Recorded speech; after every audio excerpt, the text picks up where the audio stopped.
प्रणाम गुरुजी। गुरुजी, मेरा मन जीव जंतु पशु पंछियों की सेवा में ही ज्यादा लगता है। मैं अपनी हाँ, कमाई का ज्यादा हिस्सा इसी पुण्य में हाँ, लगाता हूँ। बहुत अच्छा है। अहंकार रहित होकर सेवा की जाए तो भगवान की ही प्राप्ति हो जाती है, क्योंकि हर पक्षी पशु के रूप में भगवान ही है। नामदेव जी महाराज कुत्ते में भगवान को देखो प्रकट किया ना। भगवान एक बार श्री एकनाथ जी महाराज गंगोत्री से गंगा जल लेकर बहुत से भक्तों के साथ रामेश्वर चढ़ाने जाते थे। प्राय भक्त लोग ऐसा करते हैं कि गंगोत्री से गंगा जल लेकर रामेश्वर में चढ़ाते हैं कांवर में लेके। ऐसे ही वो जा रहे थे। जब रामेश्वर जी के पास पहुंचने वाले थे तो देखा एक गधा प्यास से तड़प रहा है, मतलब ऐसा दिखाई दे रहा है। तो उन्होंने विचार किया कि रामेश्वर जी में तो सब जल चढ़ाते हैं और ये प्यासा इसे कोई पिलाएगा नहीं। गंगोत्री से लाए थे रामेश्वर जी के लिए, नजदीक गए और गोद में गधे का सर लिया और हर हर महादेव करके पूरी गंगा जली उसे। जे ही गंगा जली पिया तो और जो साथी थे सब हंसने लगे कि यार मतलब इतनी मेहनत करके वहां से लाए और पास ही आ चुके थे रामेश्वर के, वहां नहीं चढ़ा, एक गधे को पिला दिया। वो तो रामेश्वर जी गए और वहां रामेश्वर आ गए। गधे को जे ही गंगा जल पिलाया तो भगवान उठ के बैठ गए, बोले मैं ही था, तुम्हारे को देख रहा था कि तुम केवल मूर्ति में ही मुझे समझते हो या सब जीवों में भी मुझे समझते हो। तुम्हारी इस दया से मैं द्रवित होकर यहीं प्रकट हो गया, क्योंकि कण कण शिव है। तो वही गधे से ही भगवान प्रकट हो गए। तो पशु पक्षियों की सेवा भगवान की सेवा, पर अभिमान न करे। भाव ऐसा रखे कि भगवान ने मुझे ये सेवा दी है और सेवा लायक बनाया है, बस। और इसका प्रचार प्रसार न करे। प्रचार प्रसार करने से सेवा का जो सुकृत होता है वो नष्ट हो जाता है।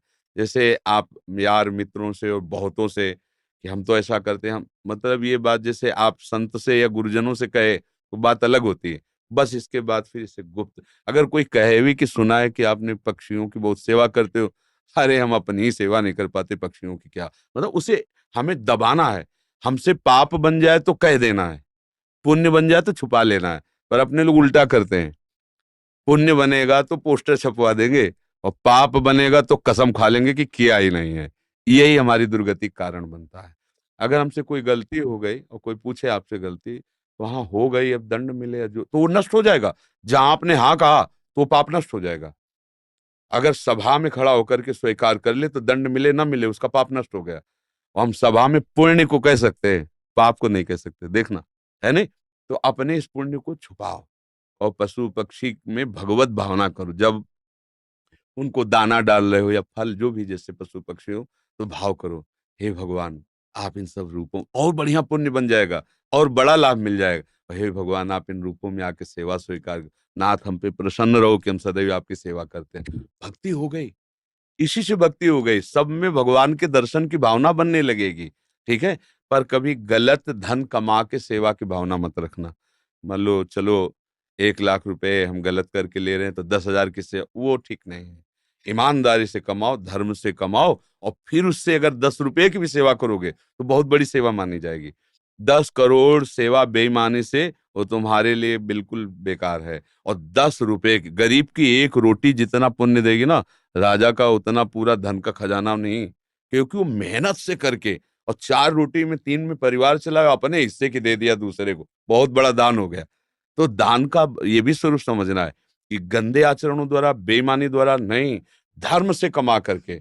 एक बार राधा बाबा ने भागवत सुनी तो एक ब्राह्मण आते थे, श्रद्धा से सुना। अब दक्षिणा देने की बात आई तो बाबा ने कहा हम तो सन्यासी हैं, क्या दक्षिणा दें। कहा बड़े बड़े लोग बैठे थे, जिसके पास पवित्र धन हो 125 हमें दे दो।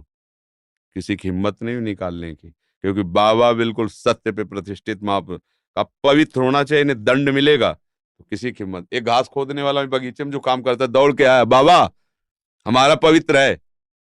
बोले कैसे तेरा पवित्र? बोले घास खोदता हूँ, मुझे कोई 1,000 2,000 ले मिलते, 100 रुपया तो हम दे देंगे। बोले हाँ तू दे। 100 रुपया लिया, पंडित जी को दे के, ये है दक्षिणा। हाँ ये 125 125 करोड़ की बराबरी बिल्कुल नहीं हो सकती। वो 125 करोड़ बेकार, वो 125 रुपया अच्छा। धर्म से कमाओ और धर्म से सेवा